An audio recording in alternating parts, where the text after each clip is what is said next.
Grand Matin Sud Radio, 7h-10h, Maxime Liédo. Il est 8h38 sur Sud Radio, amis auditeurs, vous avez la parole, 0826 300 300 jusqu'à 9h30 avec cette question. Est-ce que sur le prix des carburants, à la hausse forcément, et vous devez le voir au quotidien avec le prix à la pompe, est-ce que l'État en profite tout simplement pour se gaver, notamment sur les taxes? Le ministre, en tout cas de l'économie, Roland Lescure, affirme ce matin dans le Parisien que de toute façon des contrôles seront effectués pour voir notamment si les distributeurs n'abusent pas naturellement sur les prix, même s'il l'assure, on ne va pas mettre un policier derrière chaque pétrolier. Débat avec Arlette Chabot et Franck Dedieu. Je vous pose cette première question pour entamer notre discussion, messieurs, mesdames. Est-ce que, oui, pour vous, l'État se gave avec les taxes sur le prix du carburant, mon cher Franck Dedieu?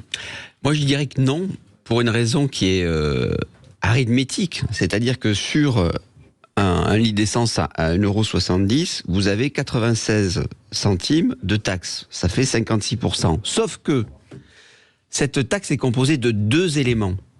Une qui s'appelle la TICPE et qui ne bouge pas parce que c'est fixé. C'est toujours 69 centimes, je crois. C'est fixé par litre. Et puis il y en a une qui bouge en revanche, c'est la TVA. Mais cette TVA, c'est 1/5 de la taxe totale. Donc effectivement, vous avez la possibilité pour l'État d'augmenter ses recettes, mais sur une partie qui représente 1/5, en gros, 1/5 des taxes.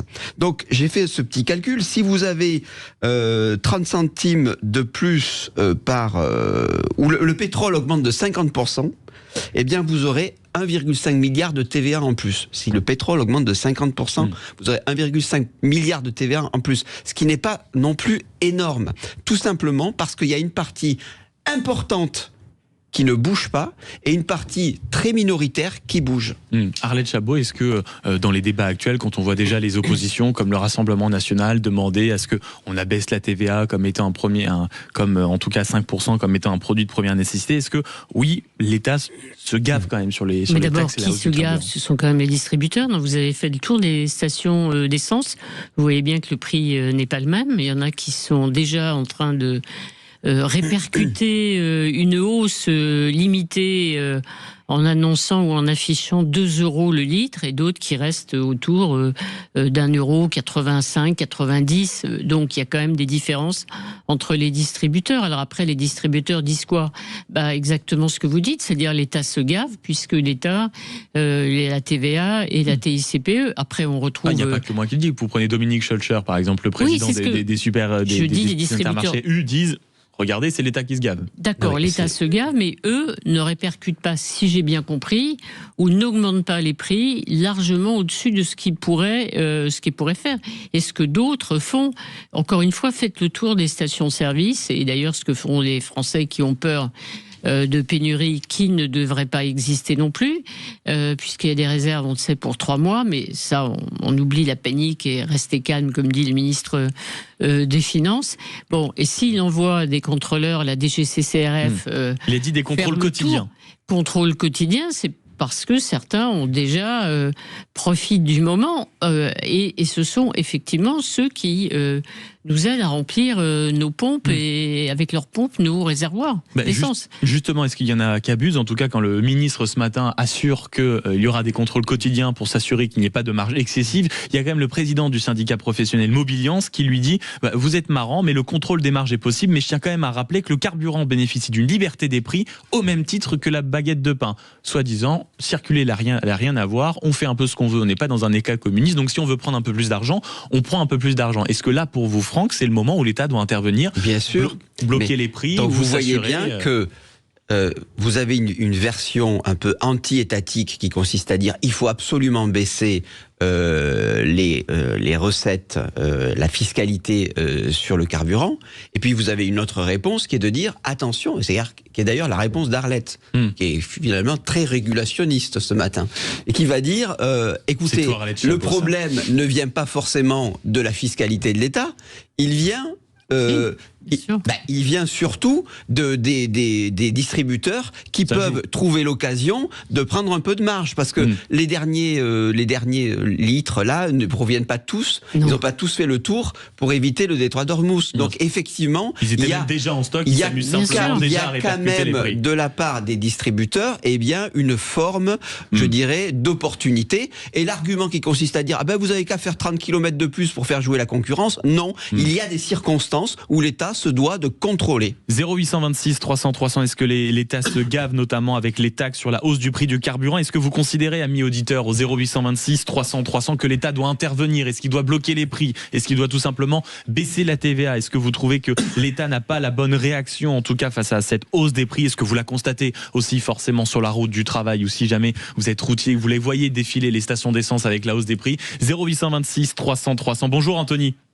Bonjour Maxime. Merci beaucoup d'être avec nous ce matin. Vous allez bien, cher Anthony? Écoutez, oui, ça va très bien. Bon, comme on dit, on survit dans l'époque. Comment vous regardez cette actualité autour de la hausse des prix? Est-ce que pour vous la poser cash, la question, est-ce que oui, l'État se gave sur la hausse des prix du carburant?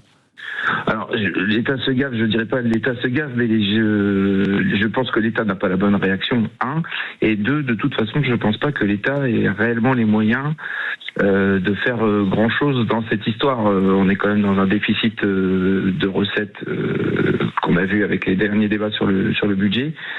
Et l'État devrait pouvoir, dans des moments comme ça, réguler la TICPE, puisque c'est ça qui peut réguler, mais il ne le fera pas parce qu'il n'en a pas les moyens. Moi, je pense que c'est juste que l'État laisse faire parce qu'il n'en a pas les moyens, tout simplement. Ça, c'est mon point de vue. C'est-à-dire qu'il n'a pas les moyens de faire le bras de force avec la plupart des distributeurs, d'imposer réellement quelque chose. C'est ce que vous nous dites un peu, Anthony. C'est exactement ça, oui. Et vous, par exemple, vous l'avez vu, le prix à la pompe augmenter, c'est-à-dire sur le prix du plein, les euros qui ont augmenté, avec forcément un plein qui revient beaucoup plus cher, ça vous l'avez constaté déjà? Tout à fait. Nous, on a pris déjà 20 centimes dans la semaine sur un litre d'essence. C'est juste énormissime. Alors après, c'est considérable, ça. 20 centimes sur le litre. Oui, sur le litre. Sur les petites stations. Après, c'est vrai qu'il y a ce phénomène des gens qui paniquent et qui vont faire le plein et qui provoquent aussi une certaine pénurie. Il faut pas se le cacher, il faut pas tout mettre sur le dos de l'État. Les gens n'arrivent pas à garder la tête froide parfois, et on voit des queues qui s'allongent aux pompes aussi. Et là où vous avez raison, c'est que le ministre lui-même de l'économie, Roland Lescure, ce matin dans les colonnes du Parisien, assure qu'il faut avoir un peu de sang-froid et garder son calme, parce que la France n'est pas non plus, on va dire, près d'arriver à la pénurie, en tout cas à court terme, dit-il. Merci beaucoup Anthony de nous avoir appelé ce matin au 0826 300 300. Je vois également qu'il y a le camarade Hugo qui nous attend au standard. On vous reprend, mon cher Hugo, à la suite de la conversation, toujours en compagnie d'Arlette Chabot et du camarade Franck Dedieu. Est-ce que l'État se gave sur la hausse des prix de l'essence, notamment via les taxes? Est-ce que vous considérez que l'État doit intervenir, bloquer les prix, faire passer la TVA de 20 à 5%? Bref, est-ce que l'État doit prendre des décisions? Est-ce que c'est le moment? Faut-il prendre les mêmes mesures qu'on avait pu prendre au moment de la guerre en Ukraine? On avait parlé non pas de quoi qu'il en coûte, mais de bouclier énergétique, parce que en plus de l'essence... Bien sûr, mais ça fait partie des débats, ma chère Alette. Mais ça coûte pas cher, ça coûte très cher. Très cher. 0800, très cher. Beaucoup d'argent. 0826 300 300. Suite de la conversation dans un instant. Le Grand Matin Sud Radio, 7h-10h, Maxime Liédo. 8h49, soyez les bienvenus si vous nous rejoignez. 0826 300 300. On débat avec Arlette Chabot et Franck Dedieu. Et vous, amis auditeurs au standard, bien sûr, vous avez la parole comme d'habitude. Sud est votre radio. Et cette question, est-ce que l'État est en train tout simplement de se gaver sur les taxes avec le prix du carburant? Et en plus, bien sûr, de votre avis, il y a déjà les oppositions qui sont en train de s'activer et qui réclament quoi? Un blocage des prix, ou par exemple le Rassemblement national, la baisse des taxes sur le carburant. Est-ce que vous, ou d'autres même, qui évoquent tout doucement l'intervention de l'État pour protéger les Français des conséquences de la guerre? Est-ce que Arlette et Franck, on a intérêt à faire ce qu'on avait appelé pendant un temps un bouclier tarifaire pour protéger les Français de ce qui se passe au Moyen-Orient? Arlette Chabot. Le problème, c'est le coût de l'opération. Donc il y a des chiffres effectivement qui circulent. Le bouclier tarifaire période précédente, 2022-2024, ça coûtait une fortune. On n'a plus d'argent. Milliards. Voilà. On n'a pas d'argent. Donc je pense que c'était déjà un peu excessif. on peut juger. Le vrai problème aujourd'hui, c'est sans doute le prix du gaz, plus que le prix du pétrole.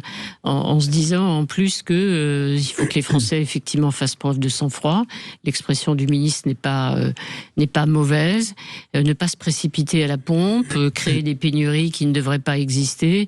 Tout ça est absolument ridicule. Le prix du gaz, en revanche, il y a une véritable hausse qui n'est pas le cas pour l'instant, vraiment pour le pétrole, avec aucun risque de pénurie et pour l'instant des prix qui augmentent autour du prix du pétrole, un peu plus de $20 le baril, $25. Donc il n'y a pas de raison de répercuter. Pour le gaz, ça va devenir un sujet, effectivement, pour les Français. Très rapidement, pour les Français, même pour les entreprises, ou très rapidement, on va avoir... Pour le reste, on n'a pas d'argent. Voilà, c'est simple. Notre auditeur le disait tout à l'heure, il a bien raison. On n'a pas d'argent. 0826 300 300, est-ce que l'État doit intervenir quand on voit qu'il va forcément prendre peut-être un peu plus d'argent sur la hausse du prix à la pompe, donc sur les taxes, est-ce qu'on doit mettre en place un bouclier tarifaire, est-ce qu'on doit bloquer les prix, est-ce qu'on doit abaisser la TVA de 20 à 5% comme on le propose ailleurs dans l'opposition? Franck Dedieu, est-ce que vous considérez que, par exemple, on doit remettre en place un bouclier tarifaire? Oui, peut-être, mais à mon avis, il y a deux options possibles. Il y a une option qui est un peu volontariste, qui est de dire « je suis désolé, on porte atteinte à la liberté des prix ».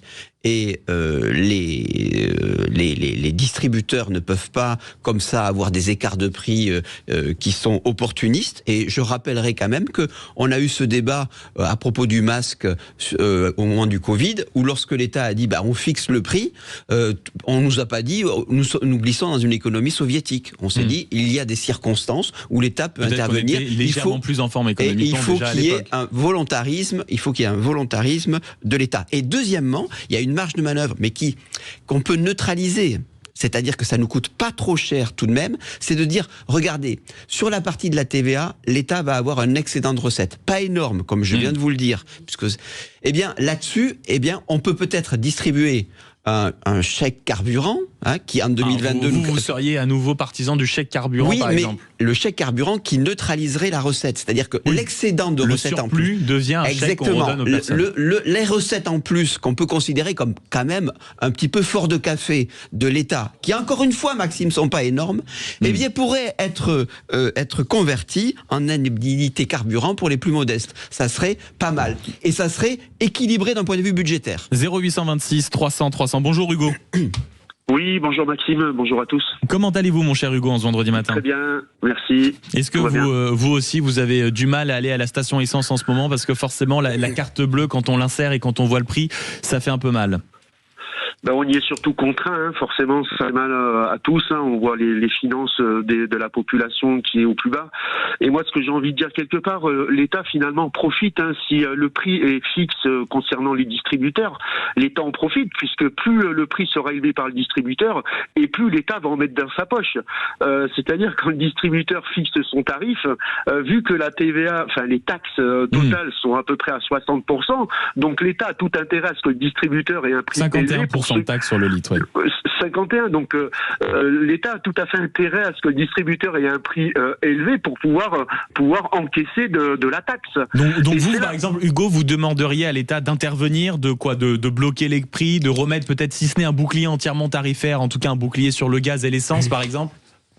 Un bouclier, oui, c'est de s'ajuster en fonction de la montée du prix du distributeur pour venir un petit peu planifier quelque part le prix du gasoil, puisque au final, ce qu'on se rend compte quand même dans notre pays, c'est quoi qu'il arrive, les décisions qui peuvent être prises, que ce soit au niveau national ou international, c'est le français, c'est la vache à lait. On est des vaches à lait, et c'est de savoir également cette TVA, ces taxes, à qui elles profitent réellement. On voit nos services publics qui sont démantelés. Alors, est-ce que les taxes qui sont toujours plus importantes servent réellement à nous servir, ou finalement à alimenter un autre réseau qui finalement ne profite pas à la population générale? Vous seriez plutôt de l'avis en réalité de Franck Dedieu à l'instant, qui avait proposé que tout ce que l'État pouvait gagner éventuellement en surplus de TVA, et il se débrouille pour le redistribuer, peut-être en chèque carburant, en dispositif pour aider certains Français qui par exemple sont victimes de la hausse du coût des gaz. Ça, c'est quelque chose qui pourrait éventuellement vous satisfaire, mon cher Hugo, en tout cas une idée qui pourrait vous plaire?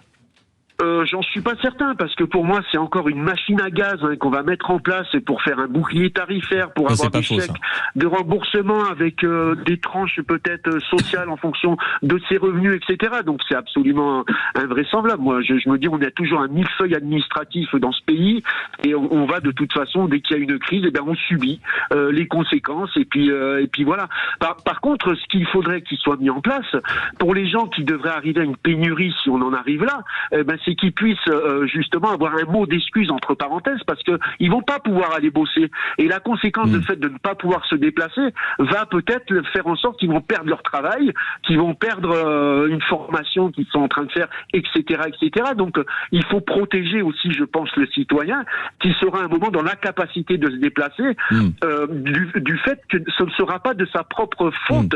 Oui, en tout cas, ça c'est sûr que beaucoup se retrouveront dans une difficulté majeure. Merci beaucoup, mon cher Hugo, d'avoir été avec nous. Plaisir. Au 0826 300 300, je vous souhaite une belle journée. J'espère que vous aurez l'occasion, dans cette actualité légèrement pénible, mais ce temps un peu merveilleux, avec de belles parenthèses de douceur ce week-end, de profiter un peu de la nature, de la paix et du beau temps. Merci beaucoup d'avoir été avec nous. Merci beaucoup, Franck Dodieu, d'avoir été dans ce studio. Merci beaucoup, Arlette Chabot. 0826 300 300, concernant la hausse du prix du carburant. Est-ce que l'État est en train de se gaver sur les taxes? Est-ce que l'État doit intervenir? Est-ce que l'État doit tout simplement bloquer les prix, peut-être abaisser la TVA? Doit-il, l'État, tout simplement, peut-être mettre en place un bouclier tarifaire sur l'essence, sur la hausse du gaz, qu'on sait très importante et qui vous impacte directement au portefeuille? 0826 300 300, vous avez la parole, et on se retrouve dans une poignée de secondes pour La Vérité en face. À tout de suite.